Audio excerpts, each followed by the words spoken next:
सभी किसान बहन भाइयों को राजकुमार का प्रेम भरा नमस्कार। और किसान भाइयों, देख रहे हैं आप किसान की आवाज़ 24। किसान भाइयों, आज मैं बताने जा रहा हूँ जिब्रेलिक एसिड के क्या लाभ हैं और क्या हानि है। सभी किसान बहन भाइयों से अनुरोध है कि वीडियो को लाइक, शेयर और सब्सक्राइब जरूर करें। किसान भाइयों, जिब्रेलिक एसिड का प्रयोग अंधाधुंध नहीं करना चाहिए और बिना सोचे समझे भी नहीं करना चाहिए। जिब्रेलिक एसिड क्या है? एक ग्रोथ हार्मोन है जो पहले से पौधों में मौजूद होता है। तो इसका प्रयोग हमें कब करना चाहिए, कब नहीं करना चाहिए, मैं इसके बारे में अब तुम्हें विस्तार से बताऊंगा। तो किसान भाइयों, जिब्रेलिक एसिड का अगर हम अंधाधुंध प्रयोग करते हैं, बिना सोचे समझे अगर इसका प्रयोग करते हैं, तो इसमें लाभ की जगह हो सकती है हानि। पौधे पीले पड़ सकते हैं, मुरझा सकते हैं और नष्ट भी हो सकते हैं। तो सबसे पहले हमें क्या देखना है कि हमारे खेत में पर्याप्त नमी हो, साथ साथ उसमें डीएपी पड़ा हो, देसी खाद पड़ी हो, यानी उसके अंदर बहुत बढ़िया जान हो ज़मीन के। और जब भी हमारी फसल अगर वृद्धि नहीं कर रही तो करना है इसका प्रयोग, अन्यथा इसका प्रयोग ना करें। साथ साथ फसल में कोई भी कीड़ा, कोई भी रोग ना लगा हुआ हो। अगर ये लगे हुए होंगे तो भी नुकसान होगा, लाभ नहीं होगा। अब जिब्रेलिक एसिड जब हम खेतों में प्रयोग करते हैं, तो उदाहरण के तौर पर मान लीजिए कि जैसे एक व्यक्ति, कोई पहलवान व्यक्ति है, वो 2 कुंटल वजन उठाता है और हम उससे उठवाने लगे 4 कुंटल वजन, तो निश्चित रूप से उस पहलवान को हानि होगी। यही जो बात है, ये फसलों पर लागू होती है। तो हमें अंधाधुंध फसल से हम अगर जोर लगवाते हैं तो नीचे भूमि में पोषक तत्वों की मात्रा भी पूरी होनी चाहिए। और इसका प्रयोग जिब्रेलिक एसिड का जब ही करना चाहिए जब हमारी ज़मीन में तो पोषक तत्व बहुत हैं, लेकिन फिर भी हमारी जो फसल है वो ठीक प्रकार से वृद्धि नहीं कर रही है।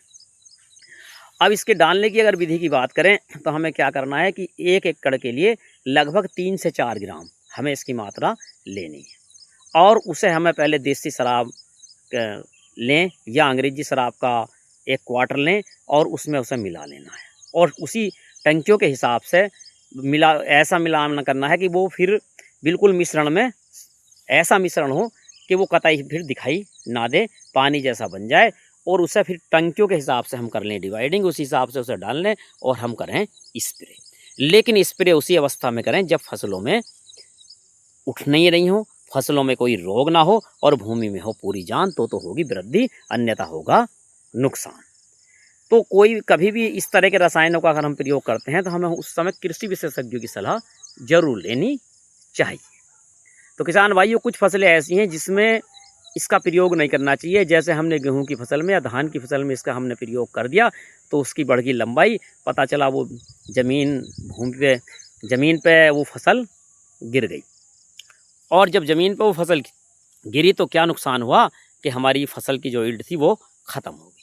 तो जिब्रेलिक एसिड का प्रयोग हमें उसी अवस्था में करना चाहिए जब हमारी फसलें ना उठ रही हों और भूमि में जान अत्यधिक है और फिर भी नहीं उठ रही, तो हमें जिब्रेलिक एसिड का प्रयोग करना चाहिए, अन्यथा जिब्रेलिक एसिड का प्रयोग नहीं करना चाहिए। और जिब्रेलिक एसिड का प्रयोग करते समय हमें कृषि विशेषज्ञ की सलाह जरूर लेनी चाहिए। सुनी सुनाई बातों पर कतई विश्वास नहीं करना चाहिए।